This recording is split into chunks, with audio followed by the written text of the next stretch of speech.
সফলতা আমাদের সবার একটা জিনিসই দরকার, সেটা হলো সফলতা। কিন্তু সফলতা আসলে কী বা আমি কতটুকু হলে সফল সেটাই আমরা জানি না। কখনো জানার চেষ্টাও করি না। সবাই শুধু একটা জিনিসের পিছনেই দৌড়ায়, সেটা হলো সফলতা। এখন চলুন তাহলে সফলতাটা কী সেটা আগে জেনে নেওয়া যাক। অনেকের মতে ইলন মাস্কের মতো কোটি টাকা ইনকাম করলে তাকে সফল বলা হয়। কিন্তু সেটাই যদি সফলতা হলো, তাহলে শুধুমাত্র পৃথিবীতে একজন ব্যক্তিই সফল, আর সবাই ব্যর্থ। সফলতা আসলে মেইন সফলতা বলতে যেটুকু তুমি খুশি, যেটুকু তোমার পরিবার খুশি, সেটাই তোমার সফলতা। সে ধরো তুমি 10,000 টাকা বেতনে তুমি নিজের পরিবার না খুব সুখী আছো, তাহলে সেটা তোমার জন্য সফলতা। তোমার আর অন্য কিছু দরকার নেই।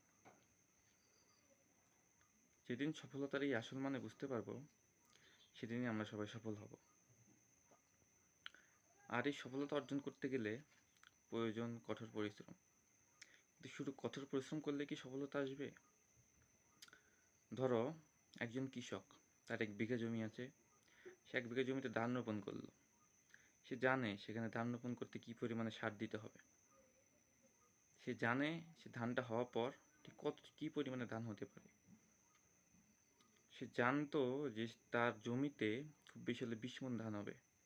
সে কখনো 60 মণ ধান হবে এই আশা নিয়ে বসে থাকবে না, যেটা আমরা সকলেই ভেবে থাকি। আমরা কাজ করি অল্প, তার ফল চাই অনেক বড়।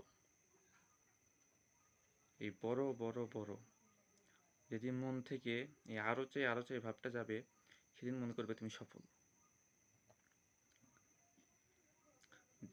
অর্থাৎ যেটুকে যে পরিমাণে তুমি নিজেকে খুশি রাখতে পারবা, নিজের পরিবারকে খুশি রাখতে পারবা, সেটাই তোমার জন্য সফলতা। দরকার নেই তোমার 10টা গাড়ির দরকার নেই, তোমার 1000টা বাড়ির দরকার নেই।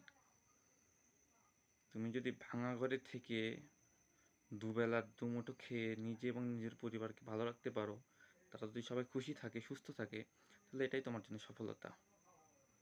শুধু যে বড় বড় বাড়ি করলে, বড় বড় গাড়ি করলেই সফল হবে সেটা নয়। সো সফলতা অন্য কোথাও খুঁজো না, সফলতা খুঁজো নিজের মধ্যে। কি করলে নিজের আত্মশান্তি পাবে, সেটাই তোমার সফলতা।